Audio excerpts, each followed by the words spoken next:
Hello everyone, welcome Bangla helpline YouTube চ্যানেলে আপনাদের সবাইকে স্বাগত জানাই। আজকের এই ভিডিওতে একটি গুরুত্বপূর্ণ আপডেট নিয়ে আপনাদের সঙ্গে শেয়ার করব। যারা ভূমিহীন ক্ষেতমজুর এবং যুবসাথী দুটো প্রকল্পেই আবেদন করেছিলেন, তাদের মধ্যে অনেকেরই যুবসাথীর টাকা পেলে ভূমিহীন ক্ষেতমজুরের যে ফর্ম সেটা রিজেক্ট হয়ে যাচ্ছে। আবার অনেকের ক্ষেত্রে এমনও আছে যারা ভূমিহীন ক্ষেতমজুর প্লাস যুবসাথী দুটোর প্রকল্পেরই টাকা পাচ্ছে। তাহলে একজনের একটা প্রকল্পের টাকা বন্ধ হয়ে যাচ্ছে, আবার একজন দুটো প্রকল্পেরই টাকা পাচ্ছে। তো কেন এরকমটা হচ্ছে আপনাদের সঙ্গে এই ভিডিওতে শেয়ার করব। ভিডিওটি যদি ইনফরমেটিভ মনে হয় তাহলে একটি লাইক করে দেবেন এবং আমাদের চ্যানেলে নতুন হলে অবশ্যই আমাদের চ্যানেলটিকে সাবস্ক্রাইব করবেন। তা আগে দেখুন, এখানে আমি একজনের স্ট্যাটাস দেখাচ্ছি ভূমিহীন ক্ষেতমজুরের, যিনি যুবসাথীতে অ্যাপ্লাই করেছিলেন এবং যুবসাথীর টাকা পেয়েছিলেন।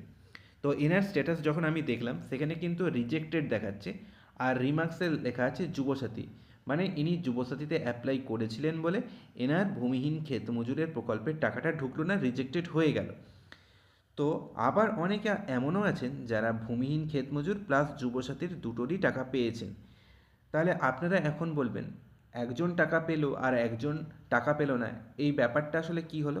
দেখুন, ভূমিহীন ক্ষেতমজুর প্রকল্প এবং যুবসাথী প্রকল্প দুটো প্রকল্প একসঙ্গে শুরু হয়েছিল এবং ব্লকে বলুন বা আপনাদের পঞ্চায়েত অফিসে বলুন, আপনারা ফর্মগুলো ফিল আপ করে জমা করেছেন।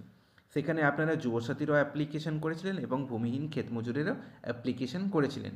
এবার যখন ধীরে ধীরে সেগুলো এন্ট্রি হলো, ধরুন কারোর ক্ষেত্রে আগে যুবসাথীটা এন্ট্রি হয়ে গেছে এবং যুবসাথীর টাকা ক্রেডিট হয়ে গেছে, সেক্ষেত্রে পরে যখন তার ভূমিহীন ক্ষেতমজুরের প্রকল্পের ফর্মটা এন্ট্রি করা যাচ্ছে, তখন কিন্তু তার ভূমিহীন ক্ষেতমজুরের প্রকল্পের টাকাটা ঢুকছে না, রিজেক্টেড দেখাচ্ছে। কারণ সে যেহেতু বা তার আগে যেহেতু যুবসাথীর ফর্মটা এন্ট্রি হয়ে গিয়েছিল।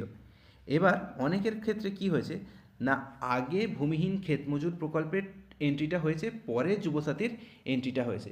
সেক্ষেত্রে তারা কিন্তু যুবসাথী এবং ক্ষেতমজুর প্রকল্পের টাকাটা দুটো টাকাই পাচ্ছে। এবার কেন এরকমটা হলো না, দেখুন, যুবসাথীর যে প্রকল্পের সেটার কিন্তু বেনিফিটস আপনার ভূমিহীন ক্ষেতমজুরের থেকে অনেক বেশি। ভূমিহীন ক্ষেতমজুরের টাকা বছরে মাত্র দুবার 2000, 2000, 4000 মোট পাওয়া যাবে। কিন্তু যুবসাথীর যে টাকাটা সেটা হচ্ছে প্রতি মাসে 1500 টাকা করে পাওয়া যাবে। এবার যারা এন্ট্রি করছেন তারাও নিশ্চয়ই আপনার ভালোটা চাইবেন। তারা যখন দেখছে যে আপনার যুবসাথীতে অ্যাপ্লিকেশন অলরেডি হয়ে আছে এবং তারপরেও আপনি ভূমিহীন ক্ষেতমজুর করছেন, তখন কিন্তু আপনার ভূমিহীন ক্ষেতমজুরটা রিজেক্ট করে দিচ্ছেন।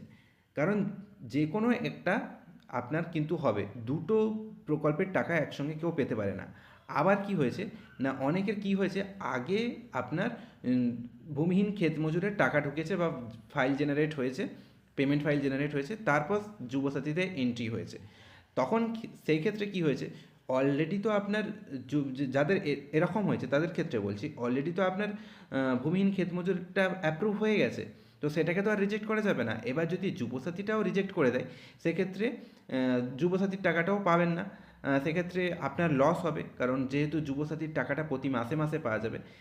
তাই যারা এন্ট্রি করেছেন তারা কিন্তু আর আপনার যুবসাথীর যে অ্যাপ্লিকেশান সেটাকে রিজেক্ট করেনি।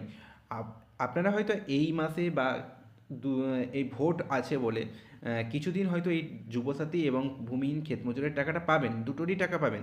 কিন্তু পরে যখন বিডিও অফিসের কাজ কমে যাবে বা চাপ কমে যাবে, তখন কিন্তু আপনাদের ভূমিহীন ক্ষেতমজুরটা রিজেক্ট হয়ে যাবে, ভূমিহীন ক্ষেতমজুরের টাকাটা পাবেন না। আপনারা কিন্তু যে কোনো একটা প্রকল্পেরই টাকা পাবেন, তবে অবশ্যই যারা যুবসাথীতে অ্যাপ্লিকেশন করেছিলেন তারা কিন্তু যুবসাথীটাই পাবেন, ভূমিহীন ক্ষেতমজুরটা রিজেক্ট হয়ে যাবে। কারণ যেহেতু ভূমিহীন ক্ষেতমজুরের বেনিফিটস কম, যুবসাথীর বেনিফিটস বেশি, তাই যুবসাথীটাই থাকবে এবং ভূমিহীন ক্ষেতমজুরটা রিজেক্ট হয়ে যাবে। আশা করি আপনাদেরকে এই ভিডিওর মাধ্যমে বোঝাতে পেরেছি। যদি কোনো কোয়েশ্চেন থাকে অবশ্যই আপনারা কমেন্ট করে জানাবেন, আমি কমেন্টে উত্তর দেওয়ার চেষ্টা করব। ভিডিওটি ইনফরমেটিভ মনে হলে অবশ্যই লাইক করে দেবেন এবং আমাদের চ্যানেলে নতুন হয়ে থাকলে এই ধরনের ভিডিও পেতে অবশ্যই আমাদের চ্যানেলটিকে সাবস্ক্রাইব করে রাখবেন।